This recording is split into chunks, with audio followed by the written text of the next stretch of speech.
खूप वर्षांपूर्वीची ही कथा आहे. एक दिवस माझ्या सासूबाईंनी मला फोन केला आणि म्हणाल्या, "सूनबाई, तुम्हाला तुमच्या बाबूजींसोबत काही कामासाठी गावात जायचे आहे."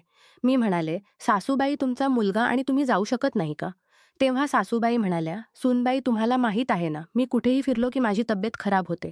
आणि तुमचा पती म्हणजे माझा मुलगा नेहमी कामात व्यस्त असतो किंवा आपल्या मित्रांसोबत दारू पिऊन वेळ घालवतो." मी म्हणाले, "ठीक आहे सासूबाई, जसं तुम्हाला योग्य वाटेल." सासूबाई म्हणाल्या, "सूनबाई, तुम्हाला प्रॉपर्टीच्या कामासाठी जायचे आहे आणि हे खूप महत्त्वाचे आहे." मी पुन्हा म्हणाले, "ठीक आहे सासूबाई."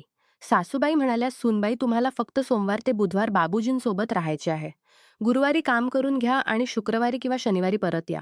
तुम्हालाही थोडा नवीन बदल मिळेल. आमच्या गावातलं घर खूप सुंदर आणि मोठं आहे." मी म्हणाले, "ठीक आहे सासूबाई, तुम्ही काळजी करू नका.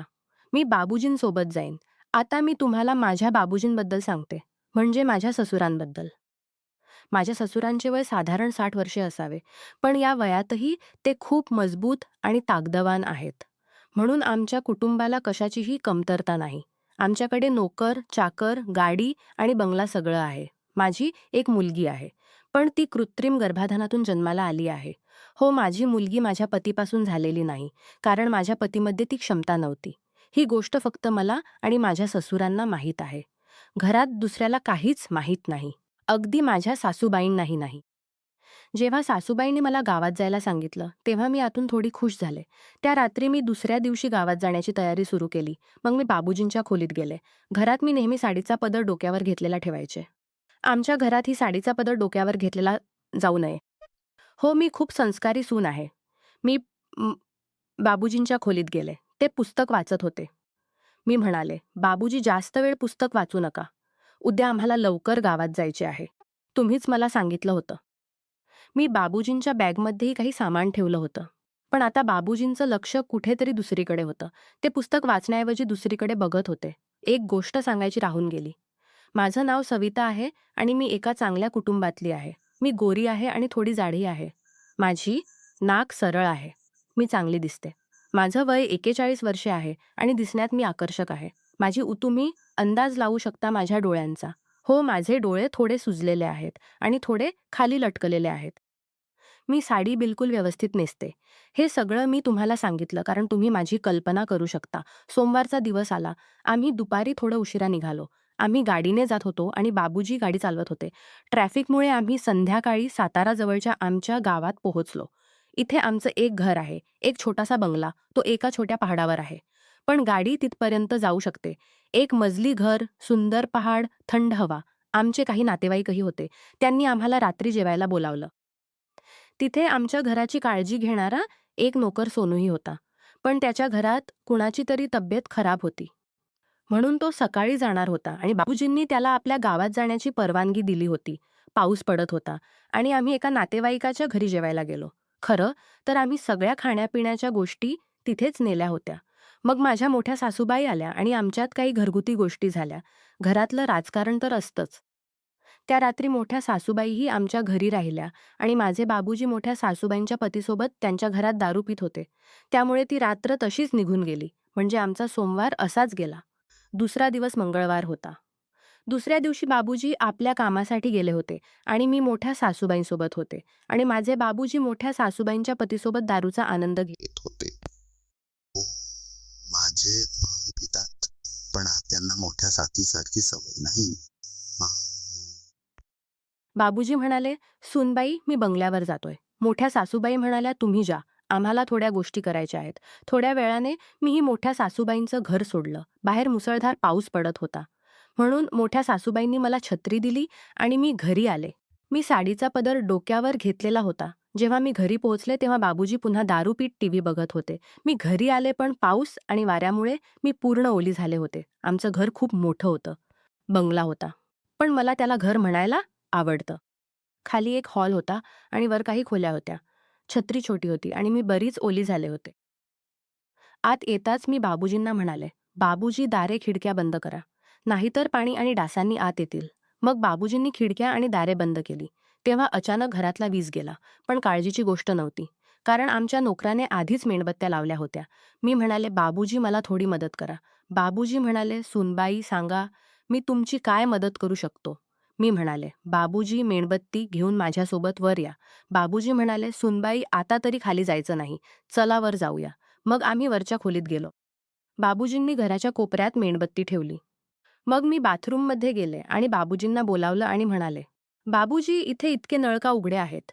तुम्ही बघा आणि पाणी बंद करा. बाबूजी बाथरूममध्ये आले आणि नळ बंद करायला लागले. पण चुकून निळी साडी नेसली होती आणि डोक्यावर साडीचा पदर होता. मग मी पाहिलं की बाबूजीवर साडीचा पदर होता. मग मी पाहिलं की बाबूजी शांतपणे मलाच बघत होते. पावसामुळे माझी साडी पूर्ण ओली झाली होती आणि बाबूजी माझ्याकडेच बघत होते. असाच एक दिवस झाला. माझे बाबूजी नेहमी मित्रांसोबत बाहेर फिरत असत. त्यांना थोडीफार सिगारेट पिण्याचीही सवय होती. एक दिवस मी सकाळी दुकानात गेले. पाऊस पडत होता आणि नेहमीप्रमाणे मी साडीचा पदर डोक्यावर घेतलेला होता. मी खूप संस्कारी सून आहे. मी छत्री घेतली आणि पाहिलं की माझे बाबूजी क्रॉसिंगवर उभे होते. मी छत्री पुढे केली. पण बाबूजी माझ्याकडेच बघत होते. त्यांच्या नजरा मला चिकटून होत्या. हो, त्यांच्या नजरा माझ्या ओल्या साडीतून दिसणाऱ्या भागांकडे होत्या. मी घरी आले आणि जेव्हा मी आरशात बघितलं, तेव्हा माझी साडी पुढून बरीच ओली झाली होती आणि ती माझ्या शरीराला चिकटली होती. साडी पारदर्शक असल्याने माझं शरीर दिसत होतं. साडी मागूनही ओली होती. मग मी काही सामान घेऊन घराकडे निघाले. तेव्हा मन बुजून बाबूजींच्या आसपास फिरू लागले. मी जाणून बुजून बाबूजींच्या आसपास फिरू लागले. झाडू मारताना मी खाली वाकण्याचा बहाणा करत होते. कुठल्या ना कुठल्या बहाण्याने मी बाबूजींना माझं प्रदर्शन दाखवायला लागले आणि बाबूजीही नेहमी आपल्या लपलेल्या नजरांनी मला बघत आणि माझ्या शरीराला बघून आनंद घेत. थोड्या वेळाने बाबूजी म्हणजे माझे ससूर घरी आले. मी ओली झाले होते आणि मला साडी बदलावी लागली. बाबूजी बसले होते. तिथे एक कपाट होती. मी कपडे काढले आणि त्यात ठेवलेली दुसरी लाल साडी काढली. त्याच खोलीत आणखी एक खोली होती. मी पेटीकोट आणि सगळं घेतलं आणि दुसरी लाल साडी घेऊन त्या दुसऱ्या खोलीत गेले. बाबूजी बाहेर व्हरांड्यात सोफ्यावर बसले होते. बाबूजी मला साडी बदलताना बघू शकतील म्हणून मी दार थोडं उघडं ठेवलं.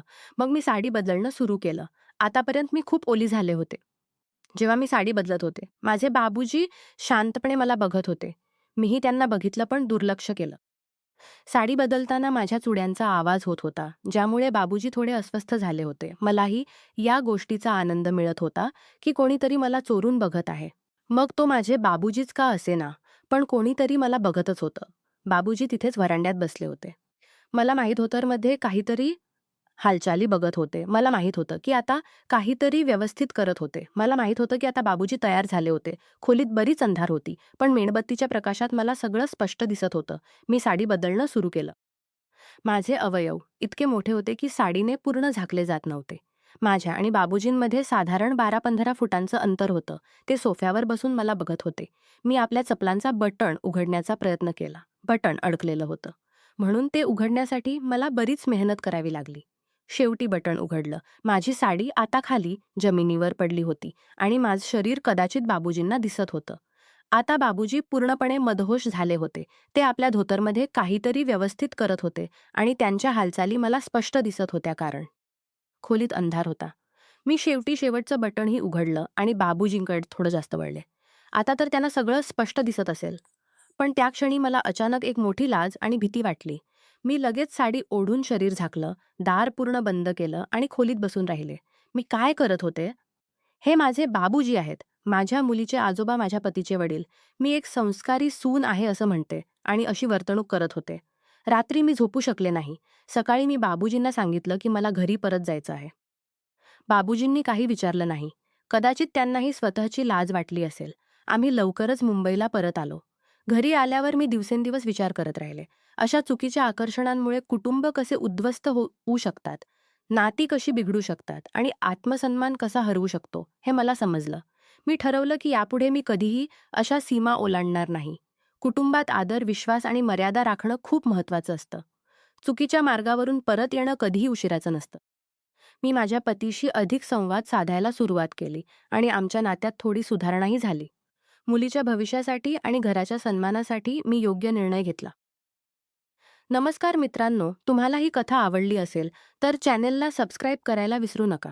आणि यापेक्षाही अधिक रंजक व्हिडिओ पाहण्यासाठी माझ्या चॅनेलवर नुकताच अपलोड केलेला नवीन व्हिडिओ नक्की पहा. तो तुम्हाला खूप आवडेल अशी मला आशा आहे.